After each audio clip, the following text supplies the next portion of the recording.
Саламатсыңар балдар. Бүгүнкү сабагыбыздын темасы экилик эсептөө системасы. Сабактын максаты балдар биринчи бул эсептөө системасы жөнүндө түшүнүүңөр калыптанат. Экинчи экилик эсептөө системасы жөнүндө маалымат аласыңар жана маалыматтын түрлөрүнүн экилик код түрүндө берилишин окуп үйрөнөсүңөр. Анда балдар жаңы темага кирүүдөн мурда өтүлгөн темаларды бир сыйра кичине кайталап кетели. Бит деген эмне? Балдар, биз мурдагы сабакта маалыматты өлчөө бирдиктерин караганбыз. Бит деген бул маалыматты өлчөөнүн эң кичине бирдиги болуп эсептелинет. Информатика илими эмнени окутуп үйрөтөт балдар? Информатика илими бул маалыматтарды жана маалыматтардын үстүнөн жүргүзүлгөн иш аракеттерди окутуп үйрөтүүчү илим деп айтканбыз. Кийинкиси маалыматты өлчөө бирдиктери жөнүндө айтып бергиле балдар. Кандай маалыматты өлчөө бирдиктерин үйрөндүк эле балдар? Бул жерде таблицасы да турат. Маалыматты өлчөөнүн эң кичине бирдиги бул бит, ал эми биттердин көптүгү бул байт, 1 байт 8 битти. 1 байтта 8 бит бар. Андан кийин килобайт, мегабайт, гигабайт жана эң чоң бирдиги бул йоттабайт болуп эсептелет. Бул 1 йоттабайт 2-нин 80 даражасы дагы байтка барабар.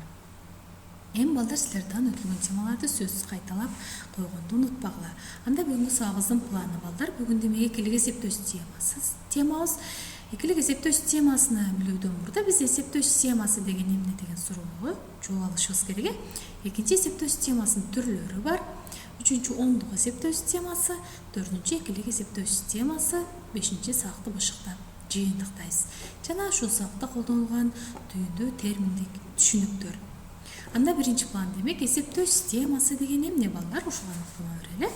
Эсептөө системасы деген балдар бул символдордун тобунун же болбосо көптүгүнүн жардамы менен сандарды жазуунун жана окуунун ыкмалары.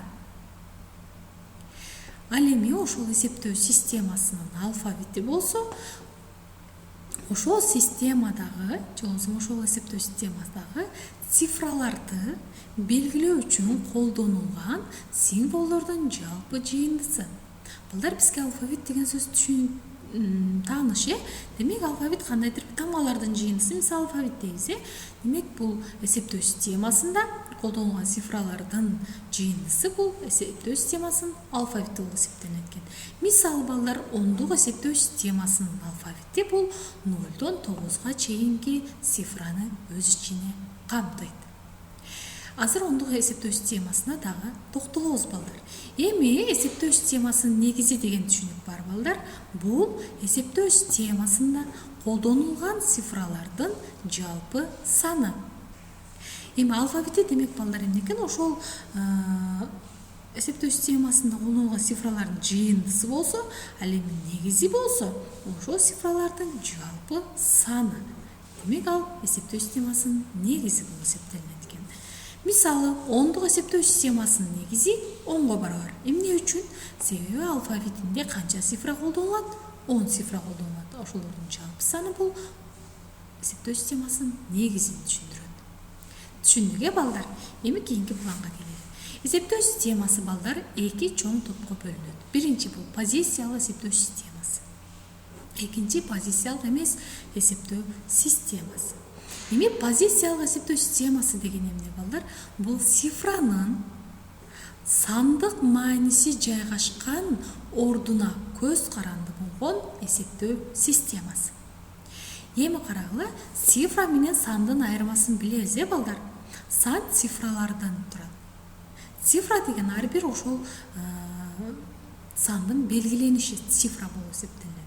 Демек, ушул цифранын сандык мааниси, мисалы, могу цифранын сандык мааниси канчага барабар? 2-ге барабар. Сандык мааниси жайгашкан ордуна көз каранды болгон эсептөө системасы экен. Ал эми бул жерде дагы, мисалы, бул жерде дагы 2 турат. Бирок бул 2 кайра эле 2-ни эмне кылбайт? Түшүндүрбөйт. Себеби артында 0 жайгашкандыктан бул 10-дон 2 дегенди түшүндүрөт. Бул 20-ны 10-дон 2 дегенди түшүндүрөт. Ал эми бул жерде мисалы ортосунда турган 220-нын экиси бул дагы бул башка маанини түшүндүрөт. Бул жерде жайгашкан орду же болбосо позициясы, мисалы, биринчи турган 2 бул жүздүктөн экөө дегенди түшүндүрөт балдар.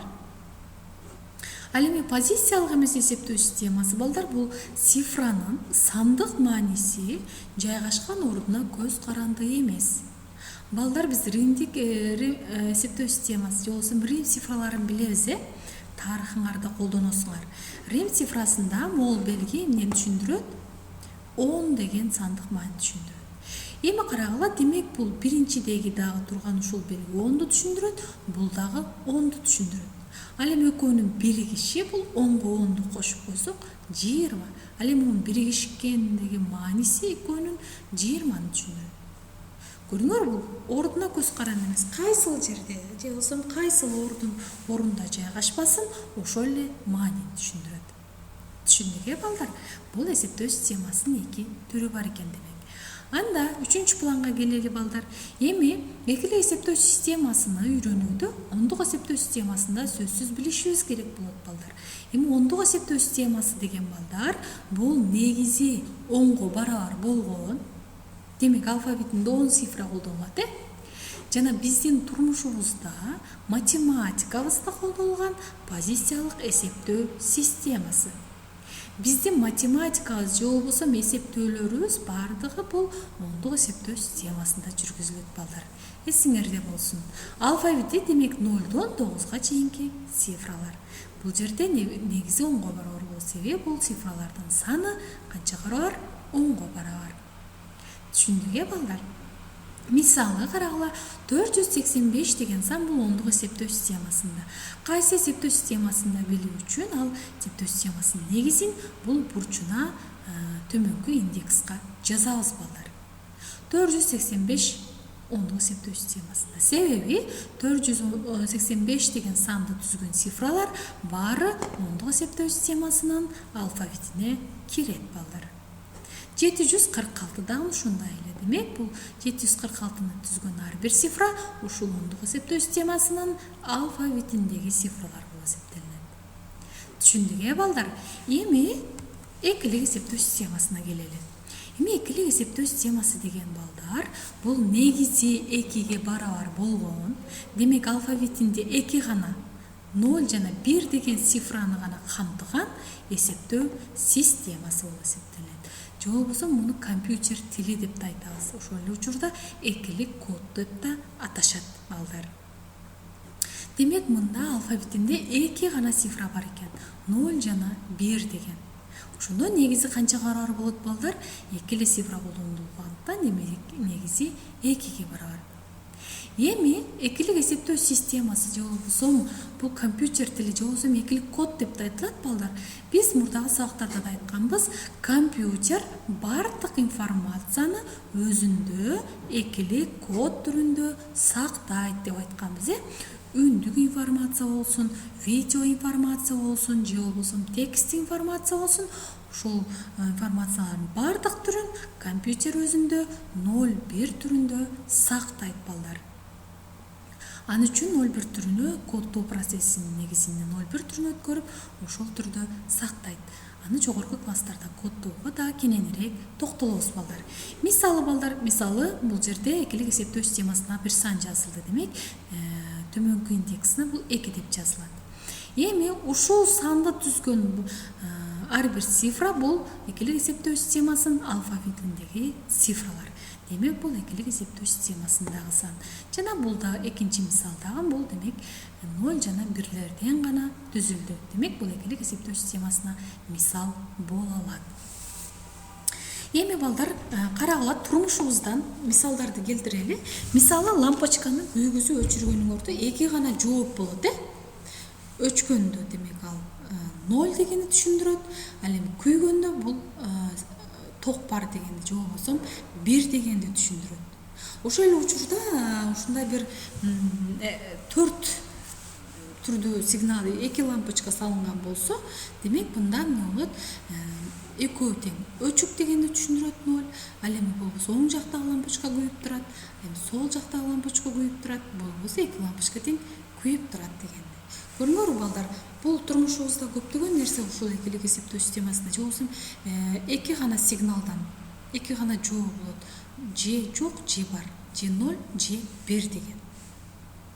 жана мисалы каалаганда мисалы сан алалы, ал бизге компьютерде эмне болуп сакталат дедик, 01 түрүндө сакталат дедик. Анда 5-планга келели, демек бышыктоо балдар. Бүгүн бул сабакта биз эмнелерди үйрөнүп алдык? Демек эсептөө системасына аныктама бердик. Эсептөө системасы деген эмне экен балдар? Бул эсептөө системасы деген ошол кандайдыр бир символдордун көптүгүнүн жардамы менен сандарды жазуу жана окуу ыкмалар экен. Ал эми анын алфавити болсо, ошол системада колдонулган бардык символдордун жыйындысы экен. Ал эми негизи ошол символдордун жалпы саны болуп эсептелинет экен. Жана ошондой эле эсептөө системасынын 2 түрү бар дедик. Бул позициялык эсептөө системасы жана позициялык эмес эсептөө системасы. Жана ондук эсептөө системасы жөнүндө түшүнүк алдык. Демек, бул ондук эсептөө системасы биздин бардык күнүмдүк турмушубуздагы эсептөөлөр ондук эсептөө системасында жүргүзүлөт экен. Ал эми экилик эсептөө системасы болсо, бул компьютер тили же болбосо экилик код. Компьютердеги бардык маалымат экилик эсептөө системасында же болбосо экилик код түрүндө сакталарын үйрөнүп алдык балдар. Анда тапшырма балдар. Биринчи бул экилик эсептөө системасынан 5 мисал келтиргиле. Экилик эсептөө системасында 5 санды жазгыла. Жана ал кандайча жазылыш керек, негизи кайсыл жерге жазылыш керек, эмне үчүн ошол экилик эсептөө системасындагы сан деп ойлойсуңар ошону. Экинчиси ондук эсептөө системасынан 5 мисал келтиргиле балдар. Жана эсептөө системасына аныктама бергиле балдар. Эсептөө системасы, анын алфавити, негизи жана түрлөрүнө аныктама берип, теманы бышыктагыла балдар. Анда сабак түшүнүктүү болгон болсо, анда кийинки сабакта жолугушканча балдар.